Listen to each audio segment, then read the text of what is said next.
Hello friends, ನಾನು ನಿಮ್ಮ ರೇಖಾ ಮನೆ ಅಡುಗೆ ಚಾನಲ್ಗೆ ಸ್ವಾಗತ. ಇವತ್ತು ದಿವಸ ನಾನೊಂದು ಸಾಂಬಾರು ರೆಸಿಪಿ ಮಾಡ್ತಾಯಿದ್ದೀನಿ ಮಾವಿನ ಹಣ್ಣಿಂದು. ಈಗ ಮಾವಿನ ಹಣ್ಣಿನ ಸೀಸನ್ ಅಲ್ಲ, ಹಾಗಾಗಿ ಮಾವಿನ ಹಣ್ಣಿಂದು ಸಾಂಬಾರು ರೆಸಿಪಿ ಮಾಡ್ತಾಯಿದ್ದೀನಿ. ತುಂಬ ಈಸಿಯಾಗಿ ಡಿಫ್ರೆಂಟಾಗಿರುತ್ತೆ ಫ್ರೆಂಡ್ಸ್. ಇದು ನಮ್ಮ ತೋಟದ್ದೇ ಮಾವಿನ ಹಣ್ಣು, ನಾಟಿ ಮಾವಿನ ಹಣ್ಣು ಅಂತಾರಲ್ಲ ಅದು. ಇದು ಹುಳಿ ಇರಲ್ಲ, ತುಂಬ ಸ್ವೀಟಾಗಿರುತ್ತೆ. ಹಾಗಾಗಿ ಈ ಮಾವಿನ ಹಣ್ಣಿಂದು ನಾನು ಸಾಂಬಾರು ಮಾಡ್ತಾಯಿದ್ದೀನಿ. ಇದು ನೋಡಿ ಚೆನ್ನಾಗಿ ಹಣ್ಣಾಗಿದೆ, ಮತ್ತು ಸಿಪ್ಪೆ ಎಲ್ಲ ಈ ಥರ ತೆಗೆದುಬಿಟ್ಟು ನಾನಿಲ್ಲಿ ನೋಡಿ ಈ ಥರ ಸುಲಿದಿಟ್ಕೊಂಡಿದ್ದೀನಿ. ಒಂದೆರಡು ಹಣ್ಣನ್ನು ಸ್ವಲ್ಪ ಸ್ಮ್ಯಾಶ್ ಮಾಡಬೇಕು ಅದಲ್ಲಿ, ಯಾಕೆ ಅಂದರೆ ಅದು ಸ್ವಲ್ಪ ಗಟ್ಟಿ ಬರಬೇಕಲ್ಲ ಸಾಂಬಾರು, ಆಮೇಲೆ ಟೇಸ್ಟು ಬರಬೇಕಲ್ಲ. ಹಾಗಾಗಿ ಈ ಥರ ಸ್ಮ್ಯಾಶ್ ಮಾಡಿ ಇಟ್ಕೊಳ್ಳಿ. ಹಿಂಗೆ ಈ ಥರ ಒಂದೆರಡು ಮಾವಿನ ಹಣ್ಣನ್ನು ಇದಕ್ಕೆ ಸಿಪ್ಪೆಗೆ ನಾನು ಸ್ವಲ್ಪ ನೀರು ಹಾಕ್ಬಿಟ್ಟು ಕಿವುಚ್ಬಿಟ್ಟು ಸ್ವಲ್ಪ ರಸ ತೊಗೊತಾ ಇದ್ದೀನಿ ಅದರದ್ದು. ನೋಡಿ ಈ ಥರ ನಾನು ಮಾಡ್ತಾಯಿರೋಂಥ ಈ ರೆಸಿಪಿ ನಿಮ್ಗೆ ಇಷ್ಟ ಆದರೆ ಲೈಕ್ ಮಾಡಿ, ಶೇರ್ ಮಾಡಿ, ಕಮೆಂಟ್ಸ್ ಮಾಡಿ ಫ್ರೆಂಡ್ಸ್. ಹಾಗೆ ಸಬ್ಸ್ಕ್ರೈಬರ್ ಆಗಿ ನನ್ನ ಚಾನಲಿಗೆ. ನೋಡಿ ಈ ಥರ ಹಿಂಗೆ ಕಿವುಚ್ಬಿಟ್ಟು ನಾನು ಇದ್ರದ್ದು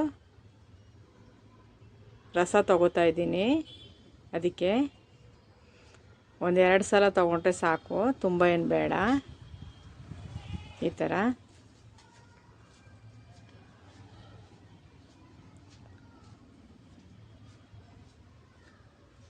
ಹಿಂಗೆ ರಸನ ನಿಮಗೆ ಎಷ್ಟು ಅದಕ್ಕೆ ಬೇಕಷ್ಟಕ್ಕೆ ಮಾಡಿಟ್ಕೊಳ್ಳಿ. ಈ ಥರ ಈಗ ನಾವು ಅದನ್ನು ಒಂದು ರುಬ್ಬಕ್ಕೆ ಮಸಾಲ ರೆಡಿ ಮಾಡ್ಕೊಳ್ಳೋಣ. ಈ ಕಾಲದಲ್ಲಿ ಇದು ತುಂಬ ಟೇಸ್ಟಾಗಿರುತ್ತೆ ಫ್ರೆಂಡ್ಸ್. ಒಂದು ಸಲ ಮಾಡಿ ನೋಡಿ. ಸಿಂಪಲ್ಲೇ, ಜಾಸ್ತಿ ಇಂಗ್ರೀಡಿಯೆಂಟ್ಸ್ ಏನಿಲ್ಲ ಇದಕ್ಕೆ. ಹಾಗಾಗಿ ಬರೀ ಹಣ್ಣೆ ತಿಂದು ಬೇಜಾರಾಗಿರುತ್ತಲ್ಲ, ಒಂದಿನ ಈ ಥರ ಸಾಂಬಾರು ಮಾಡ್ಕೊಳ್ಳಿ. ಮತ್ತು ಹಣ್ಣು ಸ್ವೀಟಾಗಿದ್ದಷ್ಟು ಸಾಂಬಾರು ರುಚಿ ಚೆನ್ನಾಗಿರುತ್ತೆ. ಸ್ವಲ್ಪ ಹುಳಿ ಹುಳಿ ಖಾರ ಥರ ಎಲ್ಲ. ಇದಕ್ಕೆ ಬೇರೆ ಇಂಗ್ರೀಡಿಯೆಂಟ್ಸ್ ಏನು ಬೇಡ. ಈ ಥರ ಇದನ್ನೆಲ್ಲ ತೆಗೆದುಬಿಟ್ಟು ಈಗ ನಾನು ಸಿಪ್ಪೆನೆಲ್ಲ ತೆಗೆದುಬಿಟ್ಟು ರಸ ಮಾತ್ರ ತಗೋತೀನಿ. ಮಕ್ಕಳಿಗೂ ಇಷ್ಟ ಆಗುತ್ತೆ ಫ್ರೆಂಡ್ಸ್, ಅನ್ನಕ್ಕೆ ತುಂಬ ಚೆನ್ನಾಗಿರುತ್ತೆ. ನೀವು ಸ್ವಲ್ಪ ಹುಳಿ ತಿನ್ನೋರಾದರೆ ಸ್ವಲ್ಪ ಬೇಕಾದ್ರೆ ಹುಣಸೆಹಣ್ಣು ಹಾಕ್ಕೊಳ್ಳಿ, ಇಲ್ಲ ನಿಮ್ಮ ಮಾವಿನ ಹಣ್ಣು ಹುಳಿ ಇತ್ತು ಅಂದರೆ ಚೂರು ಬೇಕಾದ್ರೆ ಬೆಲ್ಲ ಹಾಕ್ಕೊಳ್ಳಿ. ನಮ್ಮದು ಮಾವಿನ ಹಣ್ಣು ತುಂಬ ಸ್ವೀಟ್ ಇದೆ, ನಾನು ಹಾಗಾಗಿ ಏನೂ ಯೂಸ್ ಮಾಡ್ತಾಯಿಲ್ಲ, ಹುಣಸೆಹಣ್ಣು ಯೂಸ್ ಮಾಡ್ತಾಯಿಲ್ಲ. ನೋಡಿ ಈ ಥರ ಹಿಂಗೆ ಕಿವುಚಿಟ್ಕೊಳ್ಳಿ. ಬೆಲ್ಲನೂ ಯೂಸ್ ಮಾಡ್ತಾಯಿಲ್ಲ ನಾನು, ನಮ್ಮದೇ ಸ್ವೀಟ್ ಇದೆ. ನೋಡಿ ಈ ಥರ ಸಣ್ಣ ಸಣ್ಣ ಮಾವಿನ ಹಣ್ಣು ಸಿಗುತ್ತೆ, ನಾಟಿ ಮಾವಿನ ಹಣ್ಣು ಹಾಕಬೇಕು. ಇದಕ್ಕೇನೂ ಇಲ್ಲ, ಸ್ವಲ್ಪ ಕಾಯಿ ರುಬ್ಬಲಿಕ್ಕೆ. ಒಣಮೆಣ್ಸಿಕಾಯಿ ಇದ್ದರೆ ನೀವು ಇದಕ್ಕೇ ಆ್ಯಡ್ ಮಾಡ್ಕೊಳ್ಳಿ. ನನ್ನ ಹತ್ರ ಒಣಮೆಣ್ಸಿಕಾಯಿ ಇರಲಿಲ್ಲ, ಹಾಗಾಗಿ ಖಾರ ಪೌಡ್ರೇ ಹಾಕ್ತಿದ್ದೀನಿ. ಒಂದು ಈರುಳ್ಳಿ ಹಾಕ್ಕೊತಾ ಇದ್ದೀನಿ ಅಷ್ಟೇ. ಆಮೇಲೆ 1 ಇಂಚಷ್ಟು ಶುಂಠಿ ಹಾಕ್ಕೊತಿದ್ದೀನಿ. ಶುಂಠಿ ಮೇಯ್ನ್ ಇಂಗ್ರೀಡಿಯೆಂಟ್ಸ್ ಫ್ರೆಂಡ್ಸ್. ಶುಂಠಿ ಹಾಕಿಲ್ಲ ಅಂದರೆ ಸಾಂಬಾರು ಅಷ್ಟು ಟೇಸ್ಟ್ ಆಗೋಲ್ಲ. ನೋಡಿ ಒಂದು ಈರುಳ್ಳಿ ಹಾಕ್ಕೊತಾ ಇದ್ದೀನಿ. ಈಗ ಒಗ್ಗರಣೆಗೆ ಇಟ್ಟಿದ್ದೀನಿ.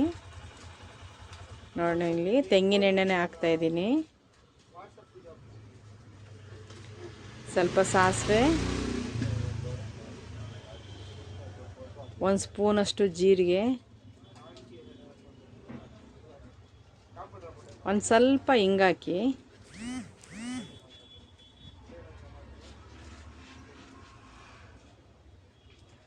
ಸಾಸಿವೆ ಜೀರಿಗೆ ಹಾಕಿದ್ದೀನಿ.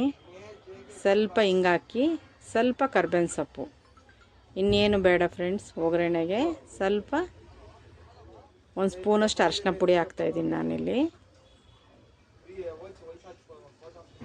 ನೀವೊಂದು ಸಲ ಮಾಡಿ ನೋಡಿ ಫ್ರೆಂಡ್ಸ್.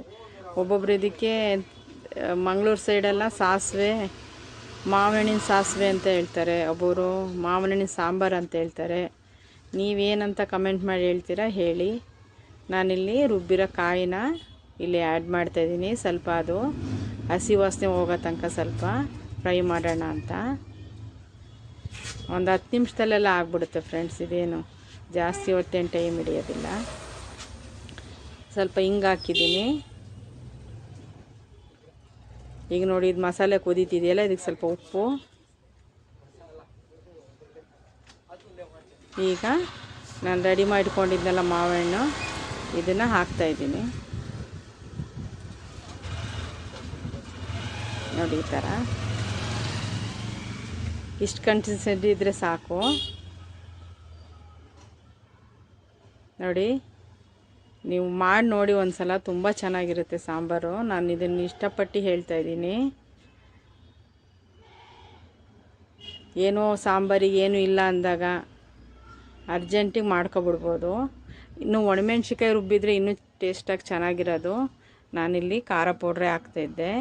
ಅದು ಕುದ್ದು ರೆಡಿಯಾಗಿದೆ ನೋಡಿ. ಈ ಥರ ಮಾವಿನ ಹಣ್ಣಿನ ಸಾಸಿವೆ ರೆಡಿಯಾಗಿದೆ. ಮಾವಿನ ಹಣ್ಣಿನ ಸಾಂಬಾರು ತುಂಬ ಟೇಸ್ಟಾಗೂ ಇರುತ್ತೆ ಮತ್ತು ಆರೋಗ್ಯಕ್ಕೂ ಒಳ್ಳೆಯದು.